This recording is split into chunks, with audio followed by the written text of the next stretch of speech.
ในการต่อแบตลิเธียมหรือว่าแบตแหนนี่เนาะส่วนหลายเพิ่นจะมีนิยมการแต่งหรือว่าการประกอบกับว่าแม่นเนาะและการหน้าที่ทำงานของต่างๆมันจะมีอยู่นี่เนาะสิ่งที่ขาดบ่ได้ก็หลักๆจะมีอยู่2อย่างเนาะที่มีองค์ประกอบของมันตัวนี้เนาะที่ภาษาเพิ่นเรียกว่า active balance นะแต่ว่าเฮามา เข้าใจแบบง่ายๆเนาะตัวนี้มันจะเป็นการปรับเซลล์ของแบตเตอรี่ที่ว่าหมอแบตหมอไฟเซลล์ในการต่อมันจะอยู่แต่ละก้อนเนาะแต่ละก้อนเนี่ยเบิ่งของแต่ละก้อนมันจะมีอยู่ 3.2 เนาะ 3.2 โวลต์เวลาเขามาต่อเลียนเนาะต่อเลียนมันจะเห็ดเป็นไฟเพื่อให้มันได้12 โวลต์เนาะ3.2ก็เป็น6เป็น4เนาะมันสิได้อยู่ 12.8 โวลต์เนาะทั้งหมดในการเอาต่อนั้นวันนี้มาเบิ้งหน้าที่การทำงานของมันเนาะหน้าที่การทำงานของตัวนี้มันจะทำให้แบตของเฮาแต่ละก้อนเนาะถามว่าในการใช้งานบางที่มีใน4ก้อนนี่ถามว่าก้อนหนึ่งเวลาเฮาสากเนาะยังบ่เต็มเนาะบ่เต็มแล้วหน้าที่ทำงานหมอนี่สิเป็นการแบ่งเนาะการแบ่งไฟตัวที่ว่ามันเต็มนะจะมาให้เป็นส่วนแบ่งของแต่ละก้อนให้เสมอกันเนาะเพื่อบ่ให้แบต แบตก้อนใดก้อนหนึ่งมีการเสื่อมสภาพไวเนาะ อันนี้เป็นที่ทำงานของท่านว่าง่ายๆก็เอามาสรุปลงมาตามเอาวิจัยลงตามหลักการของมันเนาะที่เขาเห็นของมันเป็นหม้อไฟเนาะหรือว่าแม่เป็นเทปประตูเทปอย่างเป็นระบบของมันถ้าว่าตัวใดต่ำเนาะมันจะดูดมาของตัวนั้นแต่มาแบ่งให้ตัวที่ต่ำนั้นเพื่อให้มันเสมอกันเอาแบบภาษาง่ายๆภาษาชาวบ้านเอาว่าสั่นซะเนาะแต่ว่าเพิ่นเรียกว่า active balance เนาะในภาษา ทางการสร้างคือว่าหลักการของเพิ่นว่าเนาะ active balance เนาะแล้วก็มีอีกตัวนึงนี่เนาะ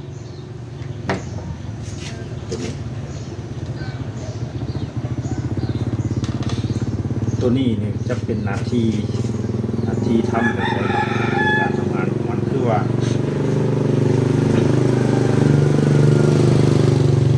เป็นการป้องกันอะไรบางทีเขาสากเนาะเขาสากแบต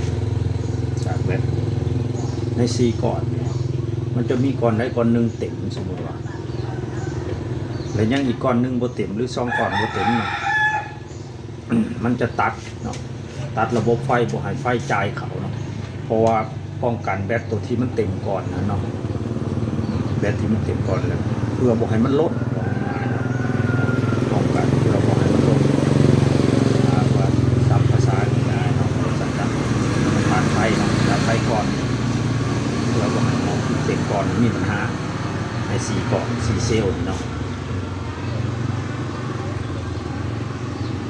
ที่2เนาะในเวลาเขาใส่งานเนาะ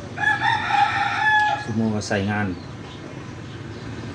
ในแบตจำนวน4เซลล์นี่เนาะหรือว่า4ก้อนนี่มีก้อนใดก้อนหนึ่งตกลุดค่าแบบว่าอ่อนค่าหรือว่าเปอร์เซ็นต์ต่ำกว่าหมู่เนาะแต่มวล2ก้อนหรือ3ก้อนยังเต็มมันก็ทำหน้าที่ตัดไฟที่กันเนาะตัดไฟเพื่อบ่ให้เฮาหมอจ่ายเลยก็เพราะว่าบ่ให้ตัวที่ต่ำหมดทันมันหมดเนาะเลยใจเพื่อป้องกันบ่ให้แบตเตอรี่หรือว่าหม้อไฟเฮาเสื่อมสภาพเนาะอันนี้เป็นหน้าที่การทำงานเพราะว่าต่อไปนี่มันจะมีเป็นแบตรุ่นใหม่แล้วเนาะแบตตะกั่วกดนี่ก็คือสิเริ่มค่อยๆจางหายไปเนาะนี่คือเป็นแบต ของรถถีบไฟฟ้านี่เนาะก้อนเดียวน้อยๆเทียบใช้กับ4ก้อนเนาะ4ก้อนของแต่เก่าเพราะว่ามันจะมีเครื่องควบคุมของมันพังไว้อยู่ในนะเพราะว่าระบบมันมีความปกกันเนาะการหน้าที่การทำงานของเราเพราะว่าเราจะมานำใส่เนาะตัวนี้นี่ตัวนี้เราก็ประกอบเป็นก้อนแรกเนาะก้อนแรกเลยก็เอามาสั่งเครื่องเข้ามาเนาะเครื่องมือเราก็มีเครื่องกวดเสร็จ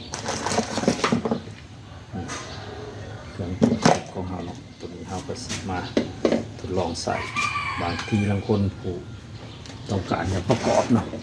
ในการสร้างห้องกระบวนการนะเขาสร้างมาผู้ที่เป็นสร้างหรือว่าผู้ที่มีความต้องการก็สามารถสั่งเอาถือว่าผู้ได้ก็ต้องมาสั่งแบบเขาแพ็คขายเนาะอันนี้สามารถแพ็คได้มักจะโวนเนาะถ้าว่าเขามีความรู้ทางด้านไฟฟ้าเนี่ยเขาก็อาจสิเข้าใจระบบต้องการโวนเขาต้องเห็นได้ต้องการแอมเขาต้องเห็นอะไรเนาะอันนี้ก็ไปลองศึกษาเบิ่งเนาะศึกษาเบิ่งหรือว่าสอบหาวิธีผู้เนาะถ้าว่าผู้มักเนาะผู้มักอันนี้เขาก็กำลังประกอบเนาะต่อไปก็จะมีการใช้งานตัวจริงให้เห็นเนาะอันนี้เขาจะมาแนะนำเครื่องอุปกรณ์เนาะบางทีมีผู้ใดที่สนใจต้องการไปประกอบหรือว่าจะผู้จักหน้าที่การทำงานเนาะว่ามันมีทำงานมาทำงานเป็นอะไรเนาะ